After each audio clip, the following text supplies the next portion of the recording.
Ava Brooks stood in the middle of the courtroom, her hands shaking as camera flashes exploded all around her.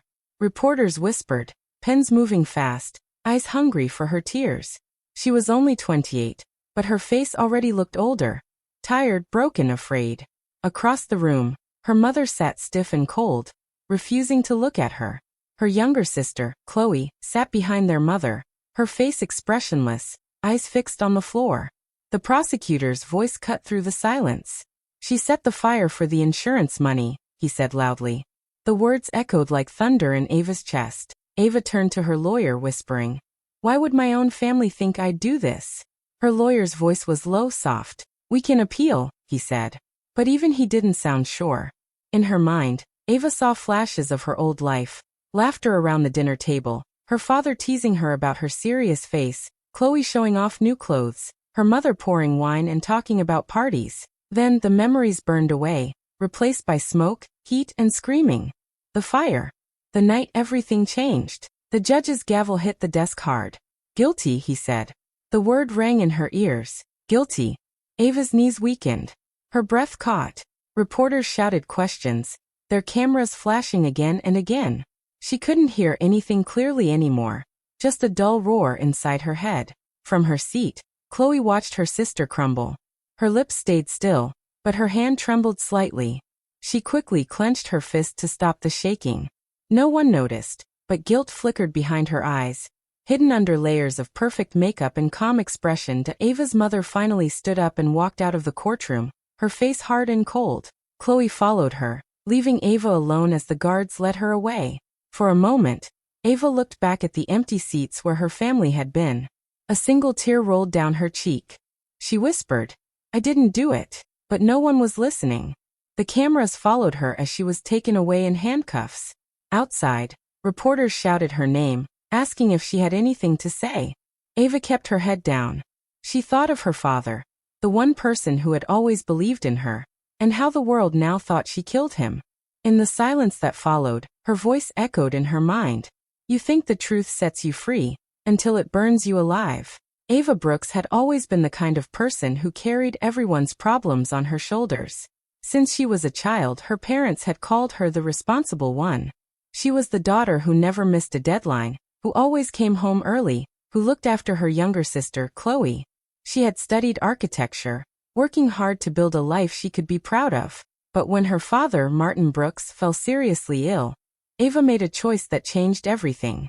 She left her job in the city and came back home to help. She thought she was doing the right thing. Chloe Brooks, her younger sister, was different in every way. At 25, Chloe was full of energy, charm, and ambition. She had built a following online as an influencer, posting pictures, brand deals, and perfect smiles. People adored her confidence. But deep down, Chloe felt invisible at home. She hated how everyone called Ava the golden child. Every time their parents praised Ava, Chloe felt smaller. Their father, Martin Brooks, had once been a respected building contractor. He built homes, offices, and even schools in their town. But in the months before the fire, things began to fall apart. His company started losing money. Projects stopped halfway. Workers demanded payment, and the bank began calling about unpaid loans. Elaine Brooks, their mother, refused to face reality.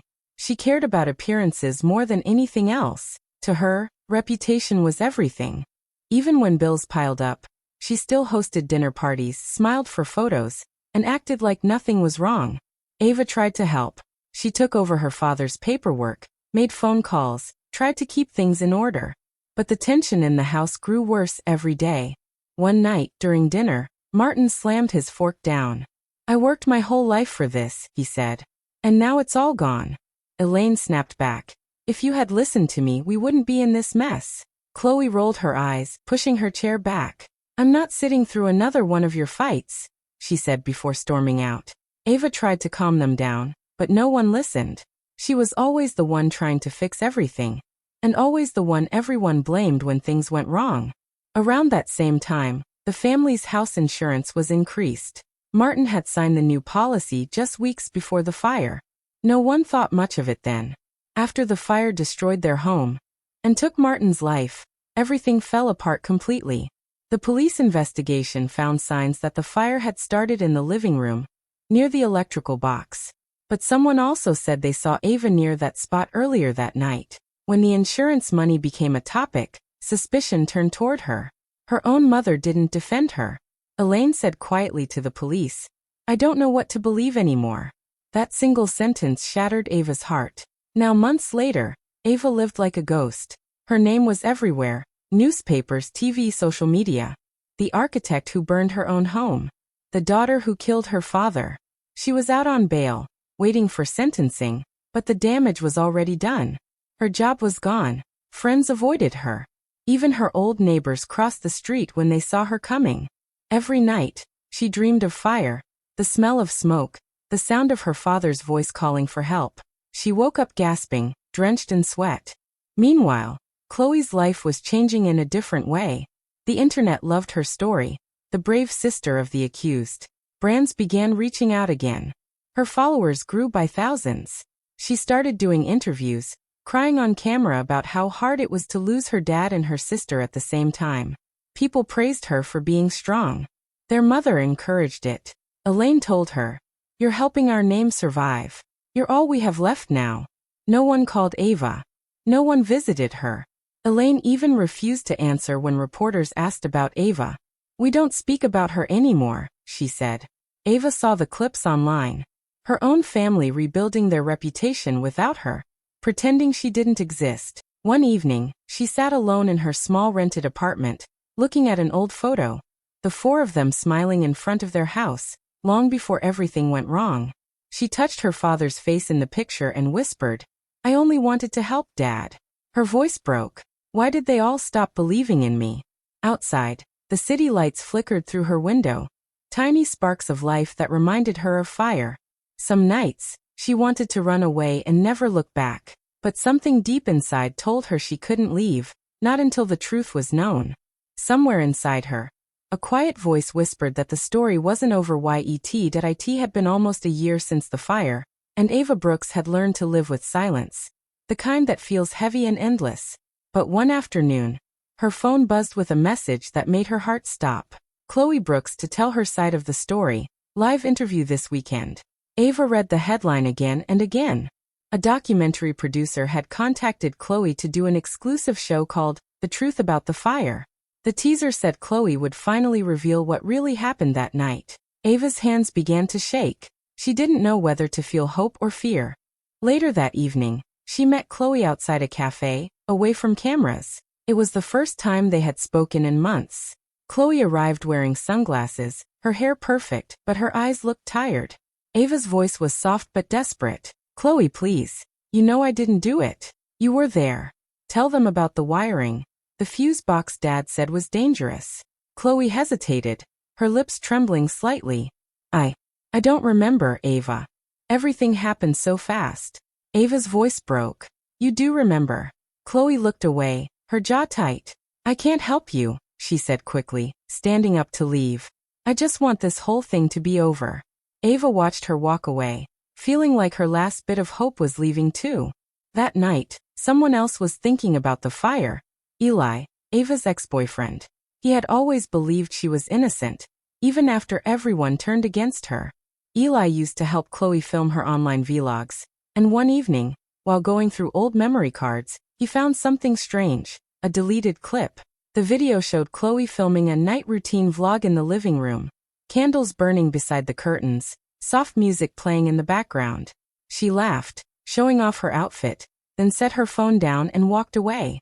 Seconds later, the fabric near the candles flickered. A tiny spark caught the curtain's edge. Then the screen went black. Eli Protse. His heart raced. He checked the date. It was recorded the night of the fire. He called Chloe immediately. "Where did this video come from?" he demanded. Chloe went silent. Then she said in a low voice, "Delete it." Eli didn't. Instead, he went to Ava's small apartment the next morning to tell her what he found. But when he got there, Chloe had already shown up before him. She'd convinced Ava that Eli was just trying to stir up trouble. By the time Eli arrived, the door never opened. The next day, Chloe deleted all her social media accounts. Her vlog channel disappeared overnight. She stopped posting, stopped appearing at events. People online started asking questions. Where is Chloe Brooks? Behind closed doors, Chloe began drinking. She stayed up all night, scrolling through old photos of her and Ava. Every time she closed her eyes, she saw flames. Meanwhile, Ava kept fighting for her innocence. Her lawyer filed an appeal using Eli's discovery, but the court rejected it. Insufficient new evidence, the judge said. The deleted video wasn't enough without proof of who filmed it, or when it was deleted. Ava felt crushed. It seemed like the truth was always one step away, just out of reach. Days later, the news spread everywhere. Chloe Brooks returns. Live confession interview Sunday night. TV ads showed her face, pale, sad, with the headline ready to speak the truth.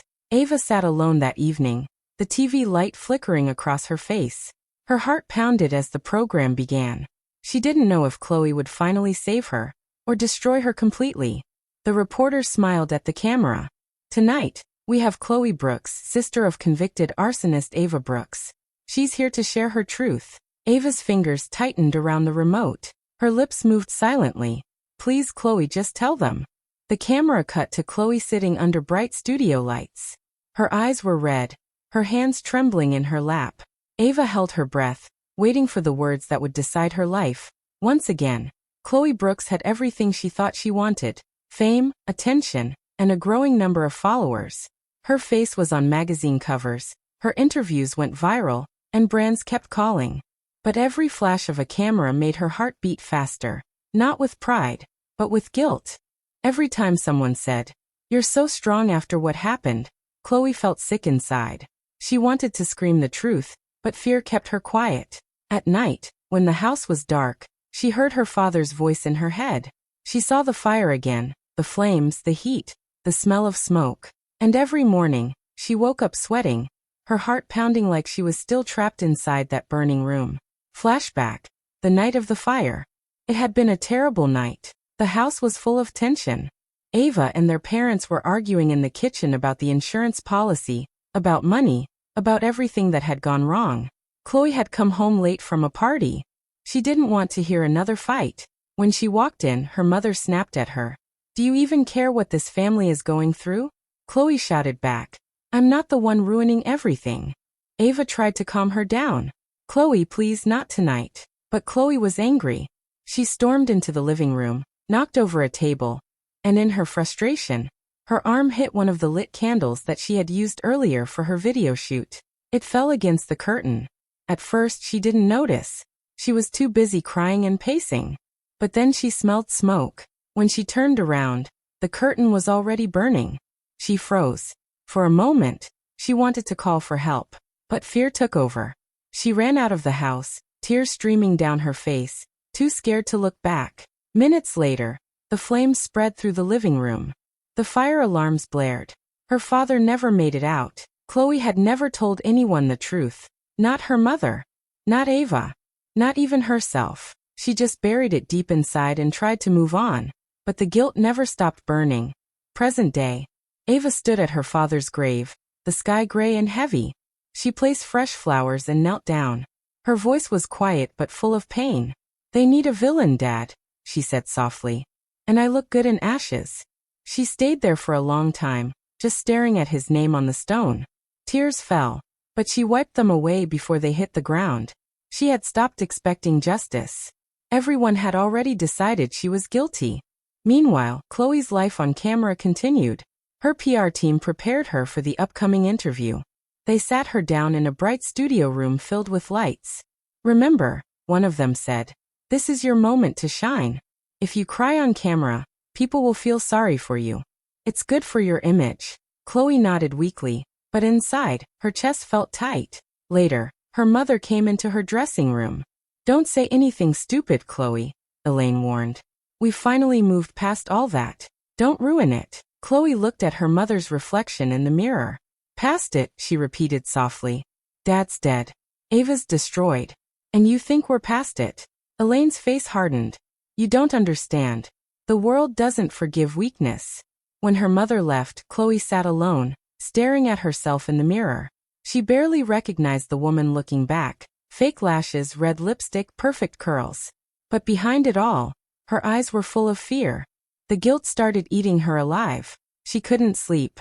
When she did, She dreamed of fire. She woke up screaming, smelling smoke that wasn't there. One night, she woke up standing in the hallway, holding a lighter. She didn't remember picking it up.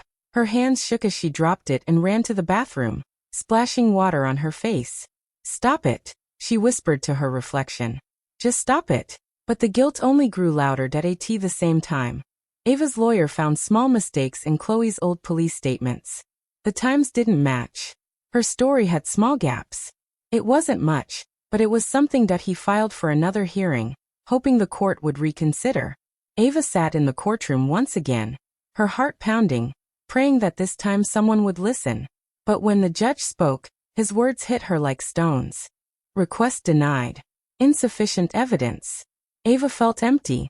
She had no more fight left. That night she went home, sat by her window, and whispered to herself, "If no one will believe me, I'll stop defending myself." She turned off her phone. For the first time she didn't cry. She just felt numb. Chloe saw the news online the next morning. Ava Brooks gives up final appeal. There was a short video of Ava walking away from the courthouse, her face pale, her eyes lifeless. Something inside Chloe broke. For so long, she had told herself she was protecting her family. But the truth was she had protected only herself, and in doing so, she had destroyed her sister's life. She turned off her phone and sat in silence. The house felt too quiet. The walls seemed to whisper the truth she had buried for so long. That evening, she poured herself a glass of wine, then another. But the alcohol didn't help anymore. It only made the memories sharper. Ava's face. Her father's voice. The fire. She looked at her reflection in the window and whispered, "You're the real criminal." The next morning, Chloe didn't film, didn't post, didn't go out. She just sat at her desk, staring at her phone. Her silence, once a way to protect herself, had become her prison. And she knew there was only one way left to break free. The TV lights were bright, the studio full of people waiting to hear what Chloe Brooks would say. The show was called The Brooks Family, 1 year after the fire. Cameras pointed at her face, capturing every blink, every nervous breath. Chloe sat in a perfect white dress, her hands shaking slightly in her lap. Across from her, the interviewer smiled politely, pretending to be gentle. But everyone in the audience could feel the tension in the air. "Chloe," the interviewer began softly, "after everything that's happened, do you still believe your sister started the fire?" The question hung in the air like smoke. Chloe froze. Her throat felt dry, her heartbeat pounding in her ears. She could hear her mother's warning voice in her head. "Don't say anything stupid." She could hear her PR manager whispering, "Cry if you have to, but don't confess." But her heart couldn't hold the truth anymore. Her lips trembled. Tears filled her eyes. The audience leaned forward. The cameras zoomed in. And then all at once, the words burst out of her. "It was me," she whispered. Then louder, "It was me." The entire room went silent. The interviewer's jaw dropped. Someone in the back gasped. Chloe's tears started falling fast now. "I started the fire. It was an accident. I ran away. Elite." Her voice cracked as she covered her face with her hands. "I didn't mean for it to happen. I swear I didn't. I was angry, and I knocked over a candle. I didn't call 911. I was scared." The cameras kept rolling. No one moved. No one spoke. The interviewer, pale and stunned, finally whispered, "Are you saying your sister, Ava Brooks, is innocent?" Chloe nodded, crying harder. "She didn't do anything. I destroyed everything. My dad, he died because of me." In that moment, the studio turned into a storm. Reporters rushed out, shouting into their phones. The audience started murmuring. Some people cried. Others filmed the scene on their phones, knowing it would go viral in minutes. At home, Ava was watching the interview from her small apartment. When she heard Chloe's words, her hand froze on the remote. For a moment she couldn't breathe. "It was me." The words echoed through her mind again and again. Her body shook as tears flooded her eyes. She fell to the floor sobbing, not just from relief, but from pain, from rage, from all the nights she had spent being called a monster. After a year of silence and shame, the truth was finally out. On the TV, Chloe kept speaking between sobs. "I thought if I told the truth, no one would forgive me. I was afraid. But the guilt, it's been killing me every day. I can't live like this anymore." The audience sat in stunned silence. The interviewer didn't know what to say. Then from offstage a voice shouted angrily, "Stop this! Turn off the cameras!" Elaine Brooks, their mother, stormed onto the set. Her face was red with fury. She grabbed Chloe's arm. "You've ruined everything," she screamed. "Do you realize what you've done? You've destroyed this family." Chloe pulled away, still crying. "No, Mom. The fire destroyed us. I'm just telling the truth." Elaine's face twisted with rage and fear. "You're not my daughter," she hissed before storming off the stage. The room fell silent again. Chloe sat alone under the bright lights, her face streaked with tears. She whispered into the microphone, "I'm sorry, Ava." Within minutes, social media exploded. Hashtags flooded every platform. Hashtag justice for Ava. Hashtag Chloe Brooks confession. Hashtag truth finally burns. Clips of the interview spread across the internet like fire, the same way the flames had once spread through their house. Ava's phone wouldn't stop ringing. Her lawyer called first. "Ava, we're reopening your case. This changes everything." News reporters gathered outside her building, shouting her name, asking how she felt. Ava didn't answer.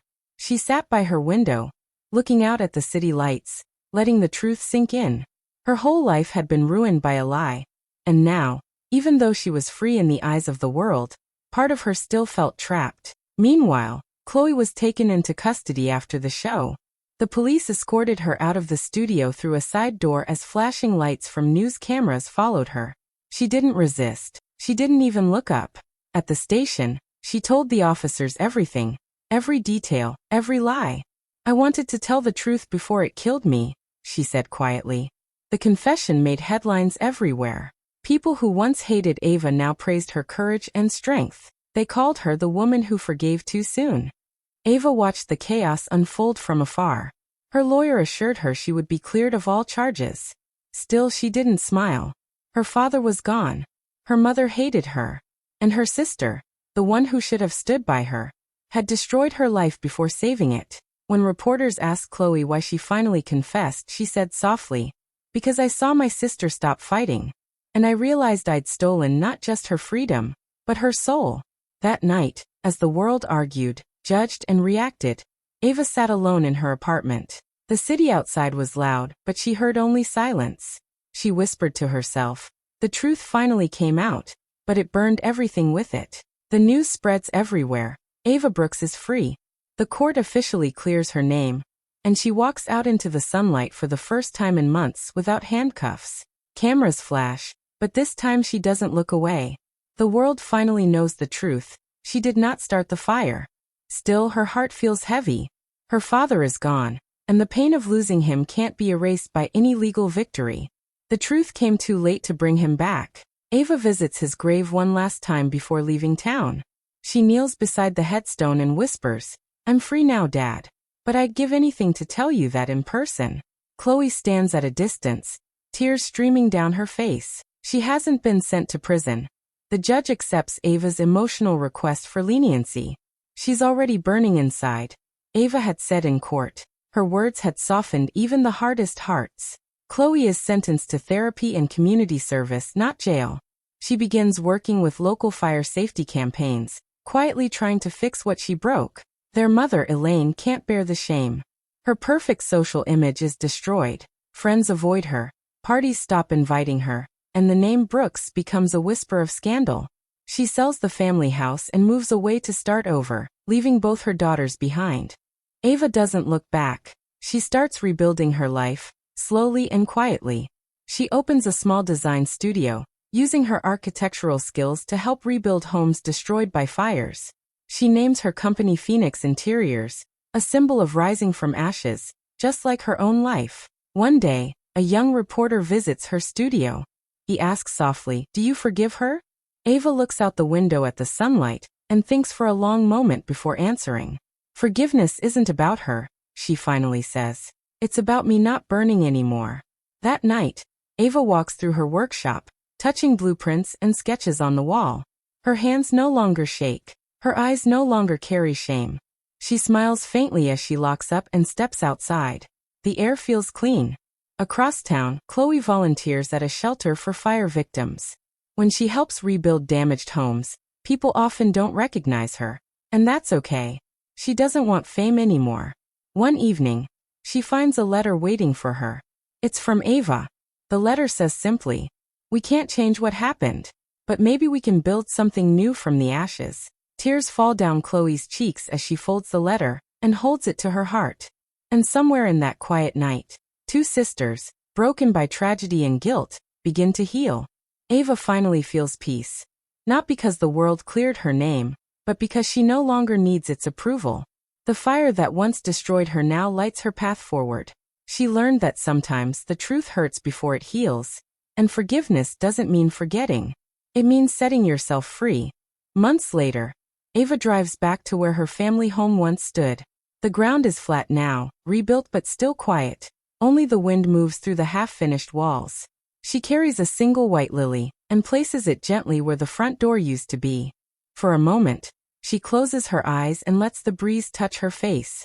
The smell of smoke is gone, replaced by the scent of new wood and fresh paint. It feels different, peaceful, almost like the earth has forgiven them. Footsteps crunch softly behind her. She turns and sees Chloe. No cameras, no makeup, no bright lights, just her sister, holding another flower. They don't say anything at first. They just stand side by side, looking at the empty space where everything changed. After a long silence, Ava finally says, "Dad would have hated all this silence." Chloe gives a small, shaky smile. "Then maybe we should start talking again." Ava nods. The words aren't enough to erase what happened, but they're a start. A small bridge between two broken hearts. Together, they begin to walk away from the ruins. The sun is setting behind them, turning the sky orange and gold. Neither of them looks back. They don't need to. What's gone has already burned away. What remains is the chance to rebuild. Not the house, but themselves.